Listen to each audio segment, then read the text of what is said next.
It's 95.5 KLOS, Southern California's best rock. I'm Stu, and this afternoon we are at Bonzo Rehearsal Studio in North Hollywood. Now here's a little bit of backstory as to why we're here today. On September 25th, 2010, just a couple of months ago, there was an event held at the Key Club to honor and remember John Bonham on the 30th anniversary of his passing. And if you heard about it or if you were lucky enough to be there, then you know it was a wild, incredible night. So fast forward to now. That night in September was such a success, and everybody involved had such a great time playing that music, and it was really an incredible night. I mean, they played until like 2 in the morning, which doesn't happen all the time, especially in Hollywood. They decided to have not just one, but 2 encores. So we're here at the rehearsal of Bonzo.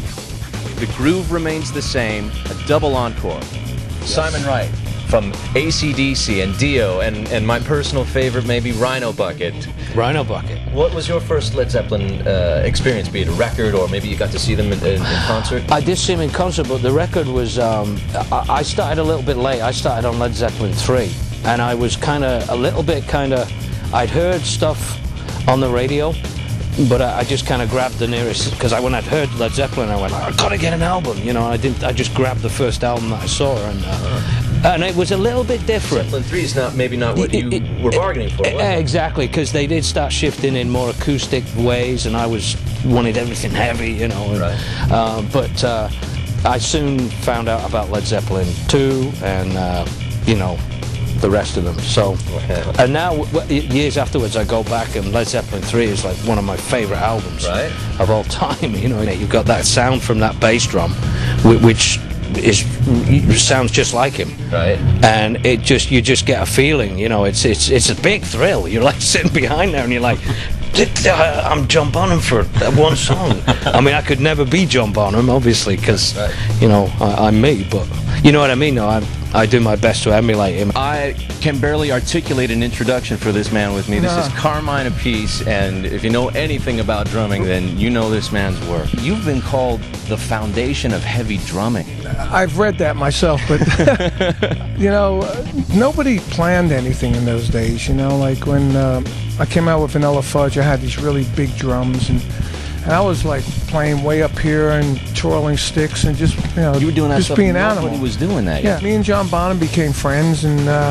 you know, he was a Vanilla Fudge fan. He looked up to me at the time because Vanilla Fudge was out a couple of years before, and that triplet thing he did, he said that he got from me, but I didn't get it. I said, I don't do that, and he showed me on the record where I did it once, and he listened to that, and he caught that one time, and he developed this whole thing with it, you know, and we became friends, you know. Did you pick things up from John as well?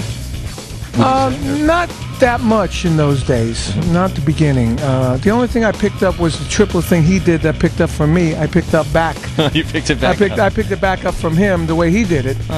But otherwise, all the triplet rolls and a lot of the, you know, he'll be going like diddle diddle da bam bam bam. You know, that was mine. You know, there was a lot of stuff that he was doing that I did, and even that twirl like this, that he grabbed the cymbal with the hand, that was mine. And later on in '83, when I was touring with Ozzy, Motley Crue was the opening act, and Tommy's known. And Tommy was doing that. Yeah. And I said, Tommy, where'd you get that? And he said, from John Bonham. I said, well, directly, you got it from me. And Vinny Appice is here with us. My second time back. Yeah? Yeah. Yeah, that's right. Well, the first time I played Dazed and Confused, and unfortunately, before that, I went out in the front, and I thought, you can't hear the bass that much. So I went up and told Michael in between songs, I said, dude, you can't hear the bass, turn it up. Yeah. And then I said, when I come up to play, turn it all the way up.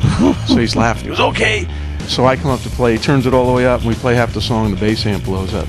Oh, that's right. Yeah. I remember that. And on Dazed and Confused, where that part of the song is do-do-do-do-doom, it's all do-do-do-do-doom. Yeah, I heard him in the PA, but I couldn't play to that. Oh. I'm like, oh, man. Because we all love, you know, John's playing, and we respect him, and he was just such an innovator in the drum world, and getting together and doing that and becoming all good friends again, it's just, you know, great.